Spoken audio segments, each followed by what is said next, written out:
І наступна спікерка, я декілька слів скажу, що також питання я вас попрошу задавати англійською.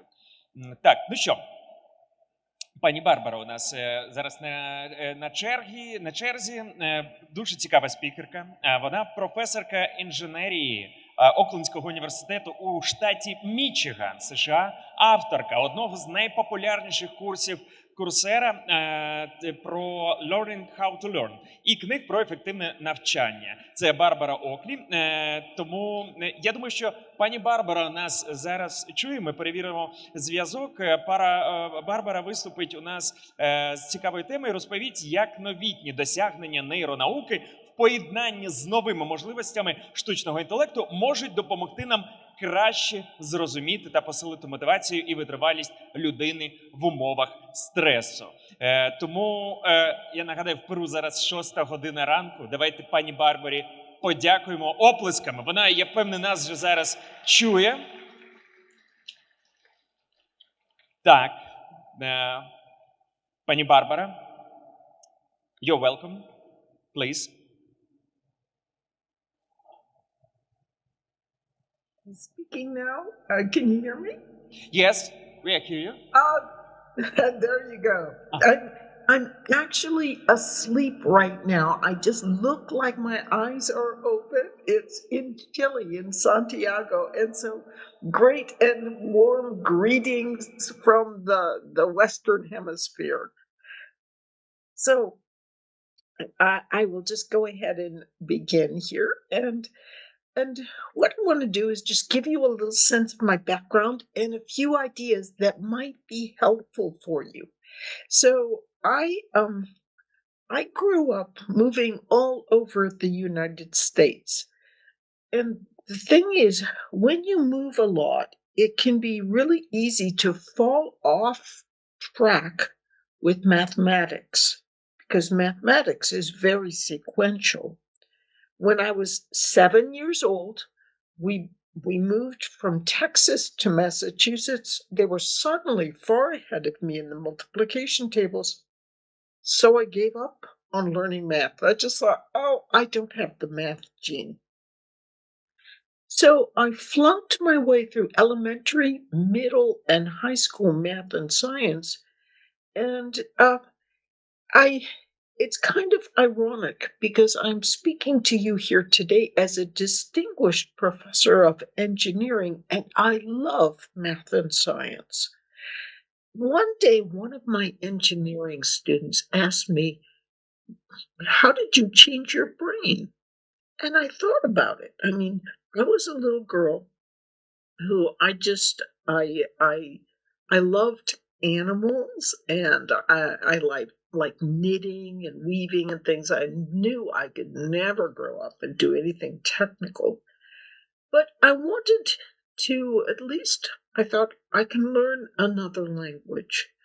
So I found out there was one way to learn a language and actually get paid for it, since I couldn't afford to go to college, and that was to join the Army. So that's me looking very nervous, about to throw a grenade, and unfortunately, I am very clumsy, which is why I look so nervous. So completely at random, I picked the wrong language.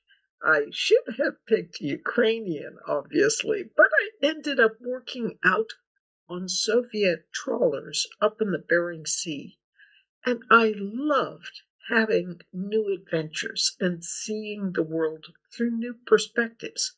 So I also ended up at the South Pole Station in Antarctica, which is where I met my husband. And so I always say I had to go to the end of the earth to meet that wonderful man. So the thing is, though, I had done everything people told me to do. I had followed my passions, but I put myself in a career box, and no one was really interested in hiring me only for my language abilities. And I could see that there were some very interesting positions that were available if I just opened my mind a little to also learn about technical sort of things. So at age 26, I got out of the military and I went to the university and began studying electrical engineering. Studying math at a later age was not easy, but I found that by starting at a very low level and working slowly upwards, I was able to change my brain and successfully learn in a field that I thought I could never learn in. But if I'd known then what I know now about how we can learn, I could have made it much easier myself. Now, the thing is, the brain is very complex, but we can simplify how we understand the brain if we just focus in on one aspect of the brain, and that is that fundamental building block of the neuron. We've got about 86 billion neurons in the brain, which means you can learn pretty much anything you want. The problem is finding the memory of what you learned. But to better understand these neurons, let's just use a metaphor. And the metaphor for that neuron is a space alien. It's got 3 legs, and you can see right there, those 3 legs are analogous to what we call dendrites on real neurons.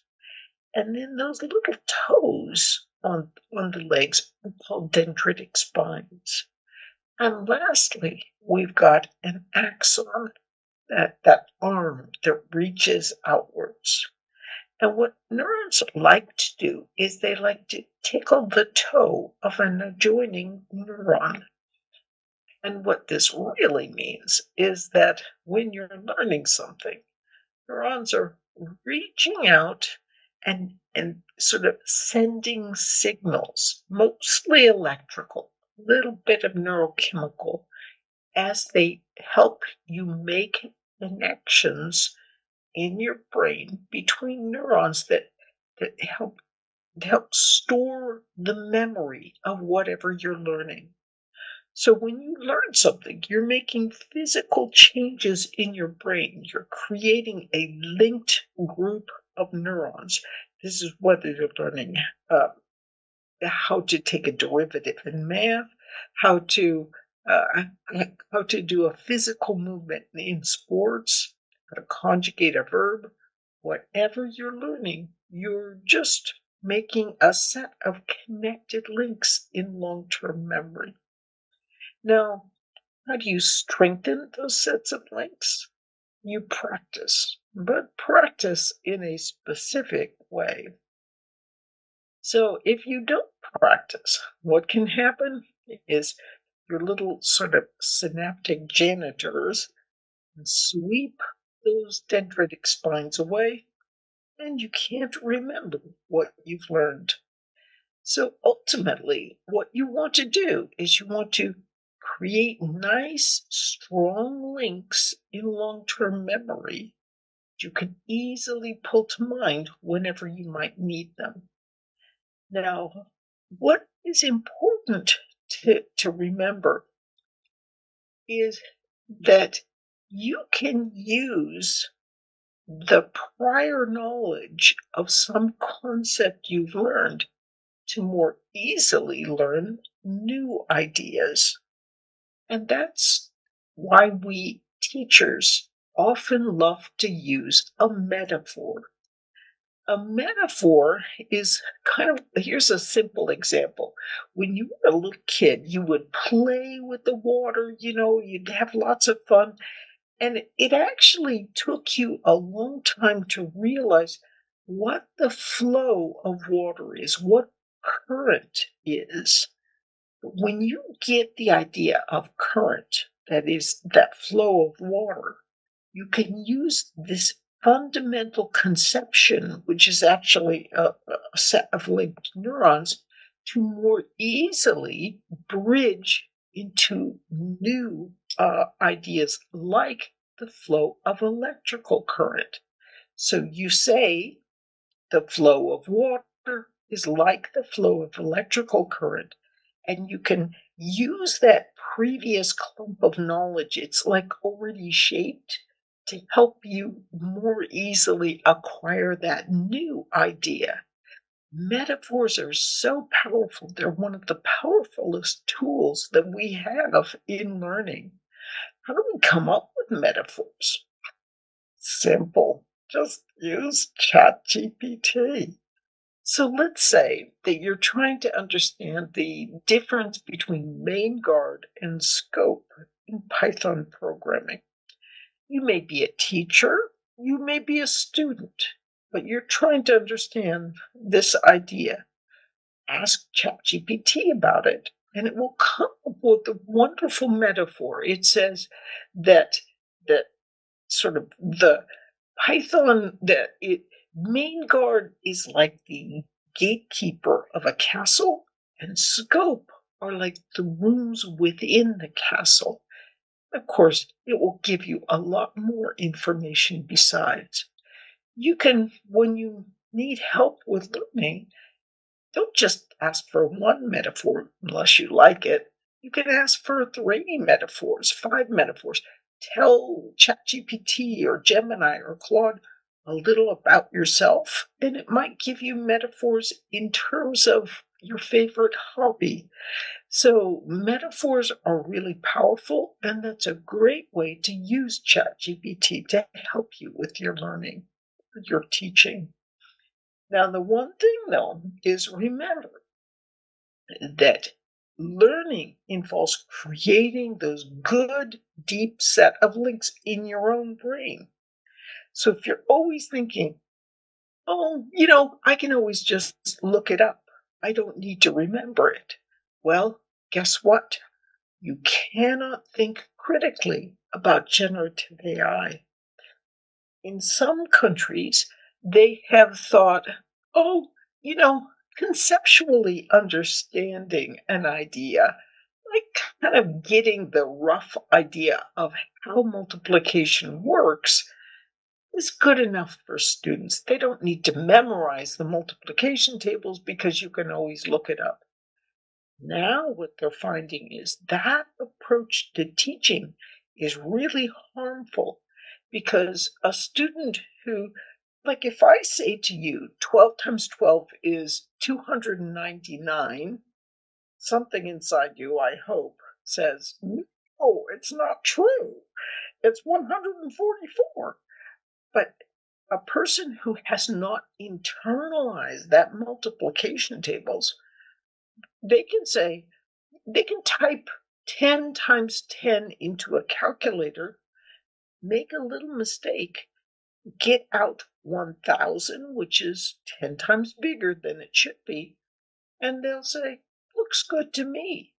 And if they're a nursing student, they can end up prescribing a medication that is 10 times bigger than it should have been, and they can't catch the error.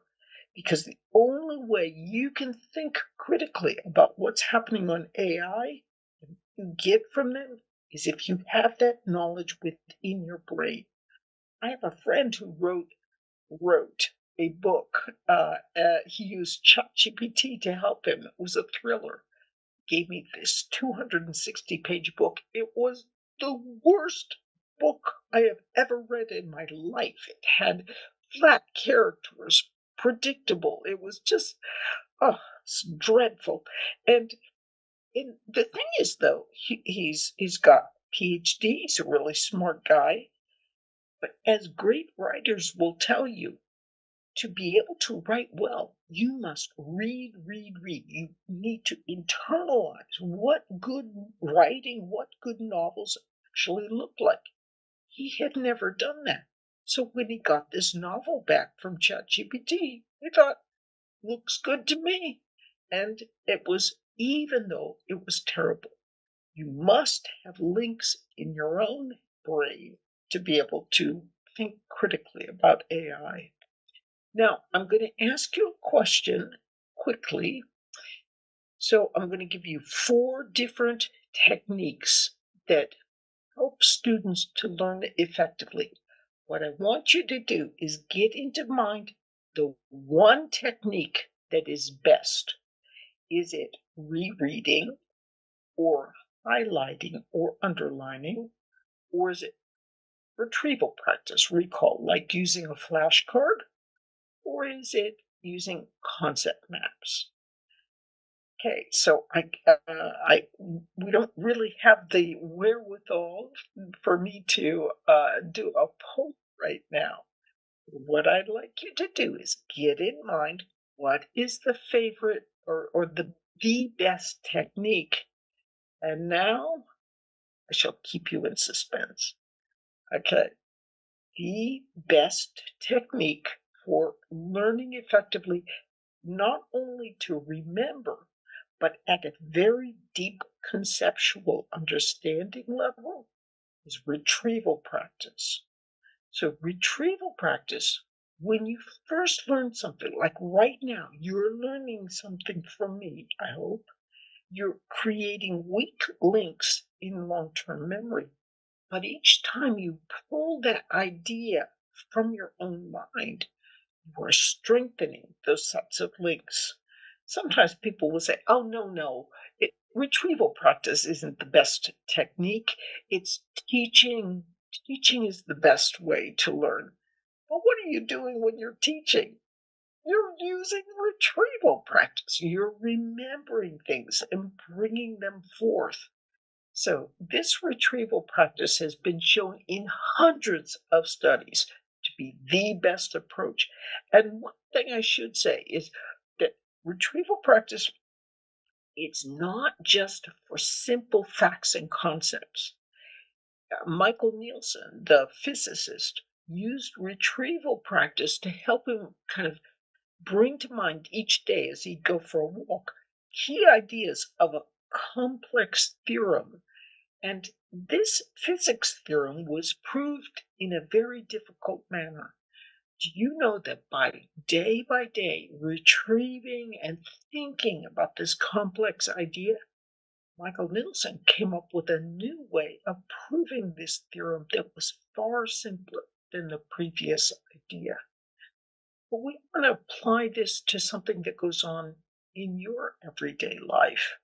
And this relates to that idea of, in the United States, we had, that difficult event for us, which was called 9/11, when the Twin Towers were brought down. Now, what happened was when the towers came down, right afterwards, around 9,000 psychologists descended on New York City to help people using a therapy called critical incident stress debriefing.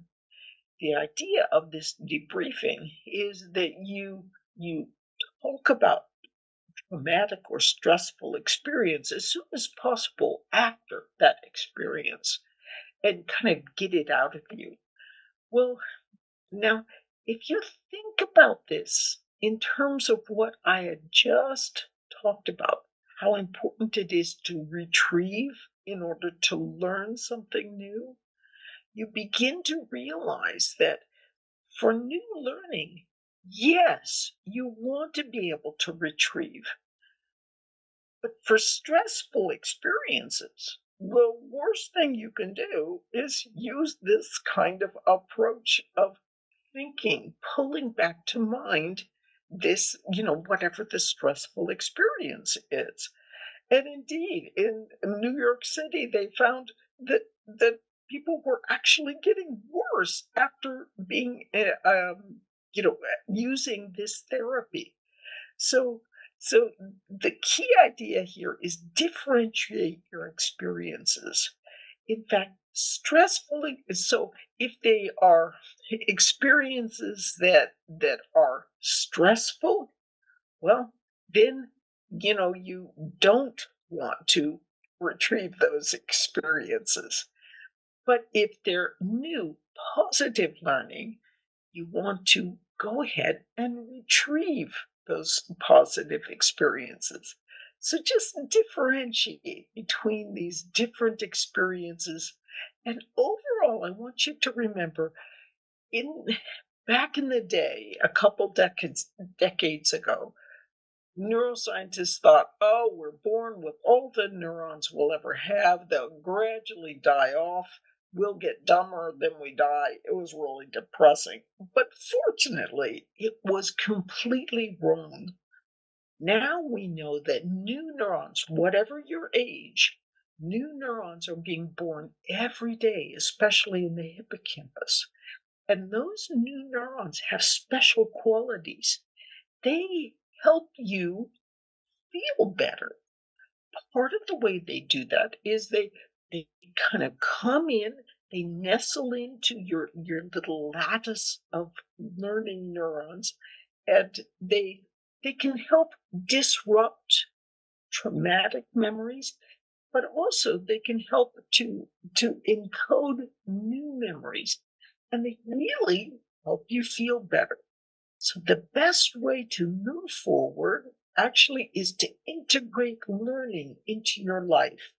You will see that it will help you feel better and also boost your spirits about everything you do. So with that, I would like to thank you very much.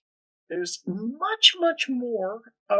There's a very good paper, even if I do say so myself, on the dangers of cognitive offloading in our paper, The Memory Paradox.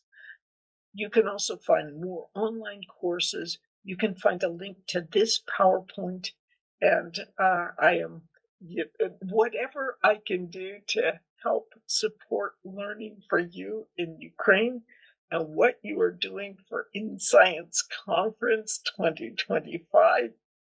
I am so happy to be here and to have been able to share. So thank you so very much for being able to present this morning.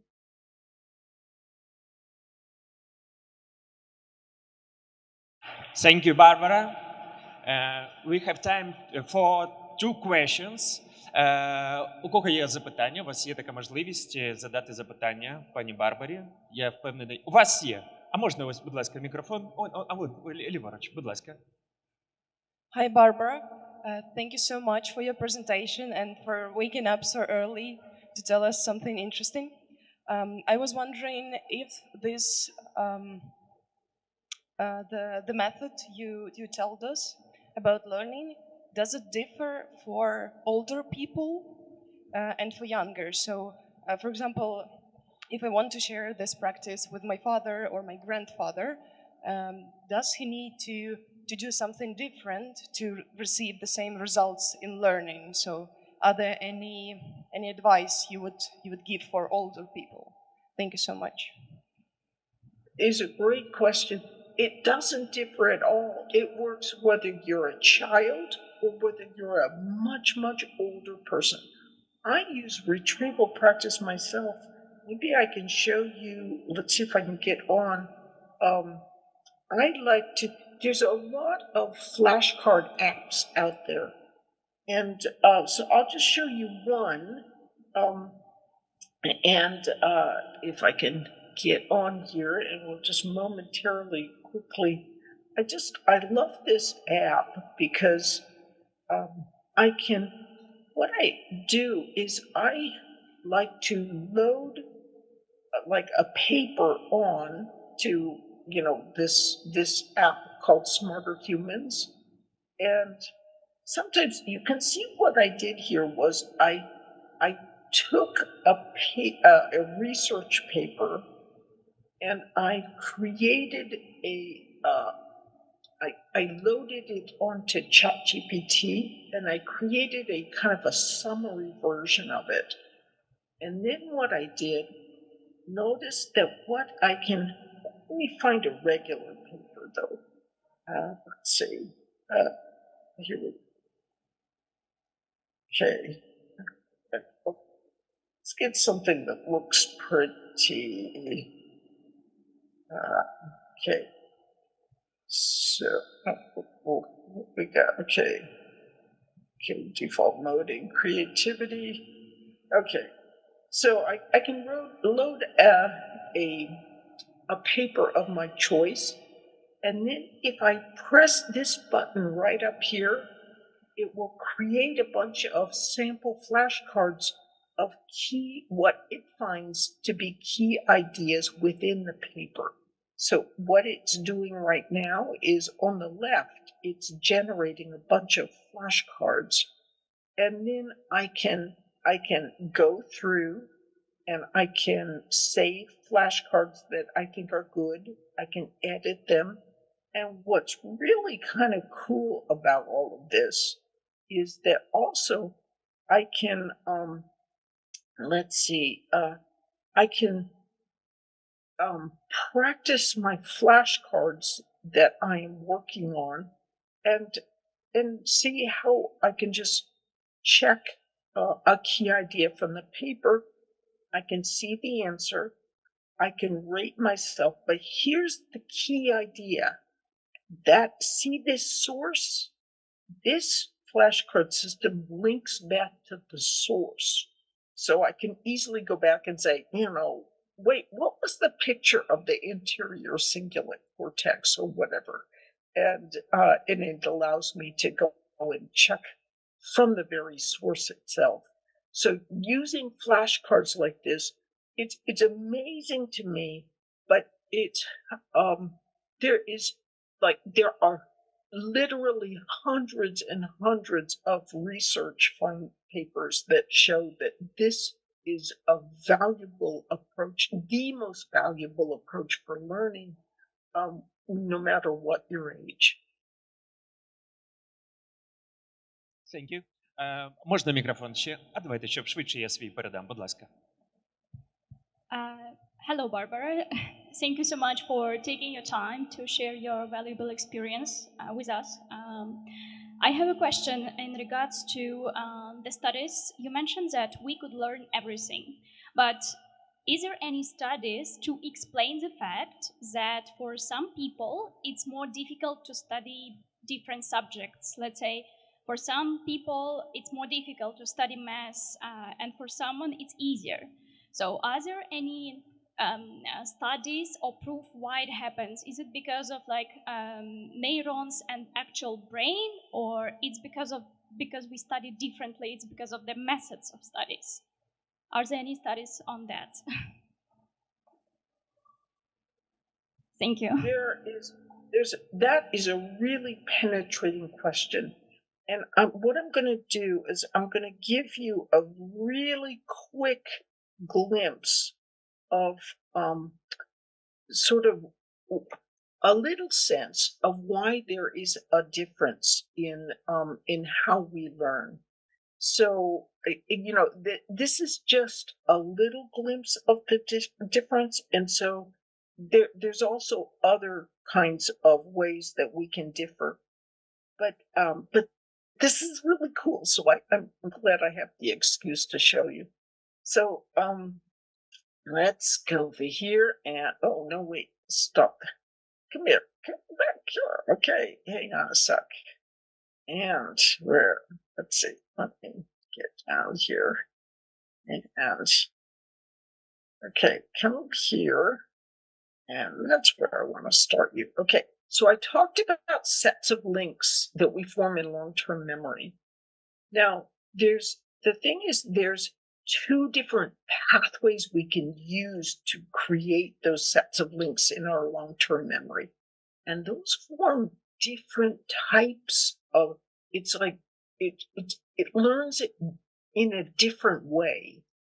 So I'm going to show you these two pathways, but I don't want you to get all, caught up in the anatomy of the brain or anything. Just remember, there are two pathways that we learn with, and they're each slightly different.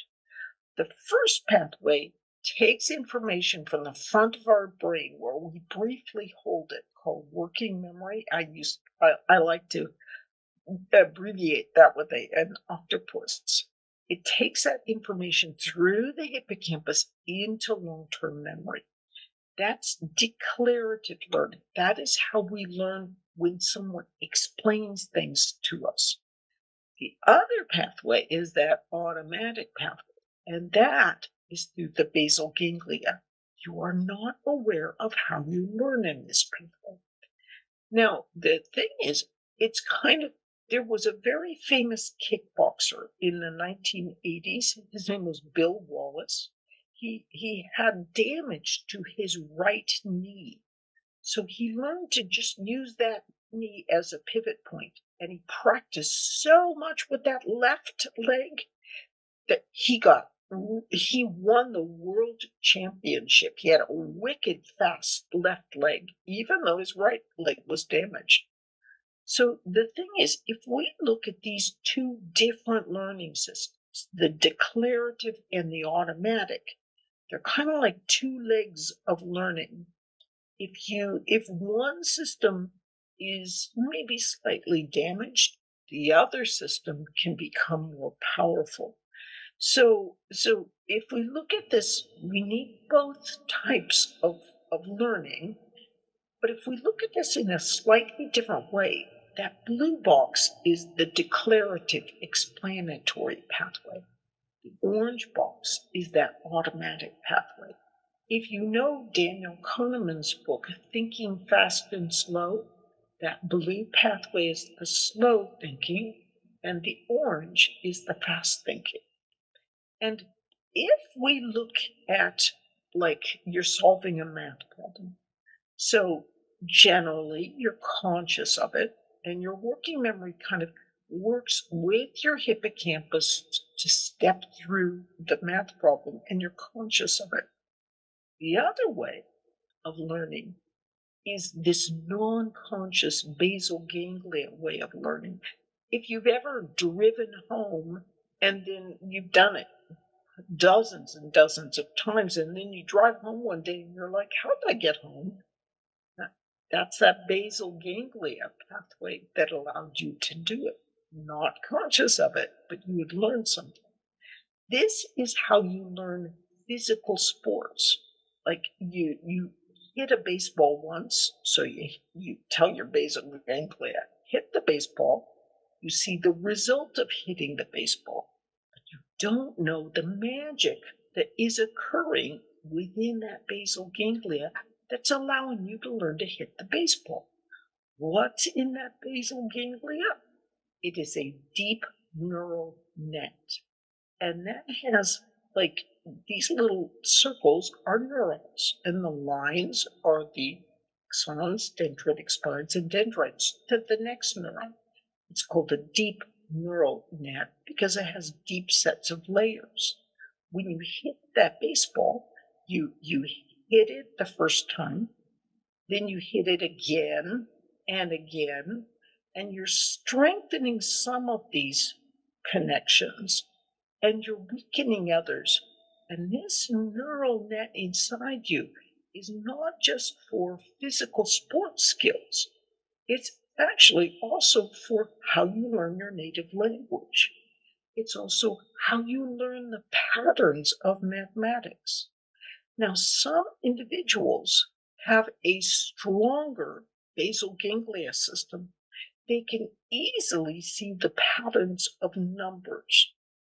Others may have a stronger declarative system. It depends.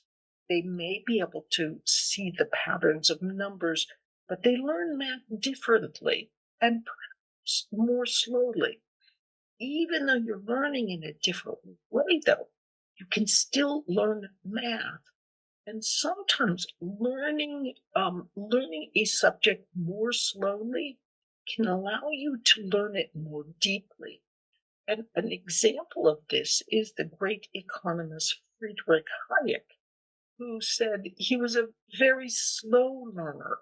And he said, my colleagues were so brilliant. They just leaped past me and they were so fast at learning things. But they made mistakes. They jumped over theorems that actually were not true. They just assumed it was true because Friedrich couldn't go so fast. he was able to see the mistakes in the theorems, and that's how he won the Nobel Prize. So, similarly, for Santiago Ramon y Cajal, the brilliant neuroscientist who's the father of modern neuroscience. Very slow learner, not very good at picking things up at all very quickly. But he was very slow and steady, and even though he wasn't fast at learning, he won the Nobel Prize and is now the father of modern neuroscience. So yes, we do learn differently. This gives you a little sense of some of the different ways that we can learn differently. But even being a slow learner can actually have terrific advantages.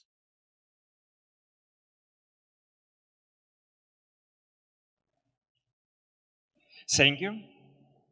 Thank you, Barbara. Давайте поаплодуємо Барбарі, щоб вона нас чула. Barbara, thank you for your presentation and books and sending of them.